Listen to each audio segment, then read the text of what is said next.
السلام عليكم ورحمة الله وبركاته. ازيكم عاملين ايه؟ يا رب تكونوا جميعا بخير.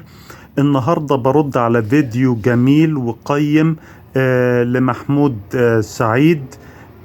والفيديو ده بيتكلم فيه عن انه ازاي نقل مرتبه من $10 الساعة الى $100 الساعة. ونصح بنصائح قيمة، انك انت تكون متقن في عملك، انك تعمل زيادة في الاول الى اخر النصائح الجميلة اللي نصح الناس بيها. الى ان هو كالمعتاد دلس على متابعيه في نقطة الضرايب، وقال الضرايب دي مش حاجة، الضرايب دي مش كتير، لدرجة انه طلع بخرافة من العيار الثقيل يقول فيها للمتابعين ان $100,000 الساعة هيتخصم منهم ضرائب $15,000 فقط. لا، هذا كذب.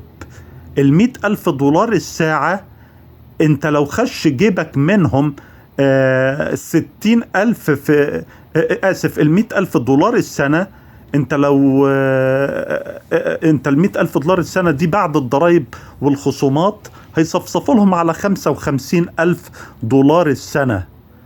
ولو انت بتعمل حاجة في حدود يا سيدي $60,000 السنة او حتى $50,000 السنة، توقع ان التلت هيطير. يعني انت في المعتاد اقل حاجة توقع ان ربع مرتبك يطير ضرائب، ده اقل حاجة.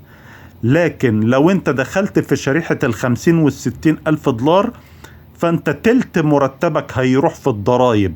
لو انت عملت $100,000 السنة، ففي الحالة دي توقع ان نص مرتبك يطير ضرائب. فلما يقولك ان $100,000 هيصفصفوا لهم على $85,000 ويتخصم منهم 15، ده كلام ده يا اخوانا غير صحيح، لا تصدقوا هذا الكلام.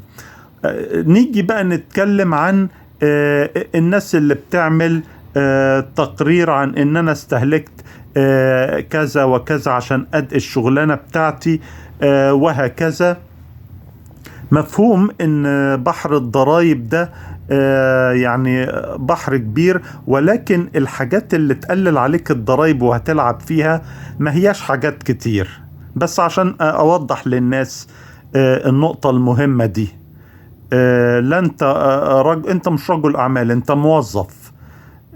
فما ما تجيش تستشهد بترامب او تستشهد بواحد كان بياخد مثلا قرض، والقرض ده على حس مش عارف ايه. يعني الفكرة وما فيها ان انا عايز اوضح لحضراتكم ان اللعب في موضوع الضرايب ده مش زي ما انتوا فاهمين هيبقى كبير وهيبقى سهل وهيبقى انت لو تهربت من الضرايب كده كده هتجيبك وهتقولك ايه، انت عليك كذا، كان عليك كذا من 3 سنين، كان عليك كذا من 5 سنين. فانت ما تفتكرش ان انت هتضحك على الضرايب. عشان بس اوضح لك، عشان محمود سعيد دلس عليك واوهمك انك انت هتقدر تضحك على الضرايب او كلام من ده. لا، الضرايب عالية في امريكا وعالية جدا كمان، واللي يقول لك غير كده يبقى كذاب وبيخدع البسطاء. الضرايب في امريكا عالية. فلما يجي هو يقول لك انت بتعمل 15 واشتغل 12 ساعة هتعمل كذا كذا، ويقعد يديك في ارقام $4,000 و$6,000 الشهر، الارقام دي يا اخوانا ارقام خرف. لان الارقام دهيت هيطير تلتها ضرايب.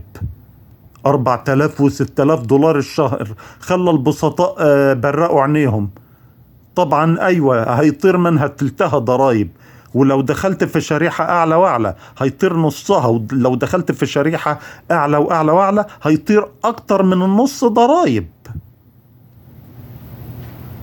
فارجوكم يا اخوانا ما تنخدعوش بكلام اليوتيوبرز، وبالذات اللي هو لما يكون عايز ان هو يعمل من قناته بزنس استشارات عشان خاطر انت تدفع للاستشارة، فطبيعي انه يقول لك كلام وردي، او ان هو يزين الكلام بتاعه بان هو يخبي على حاجة معينة، او ان هو يجمل حاجة معينة.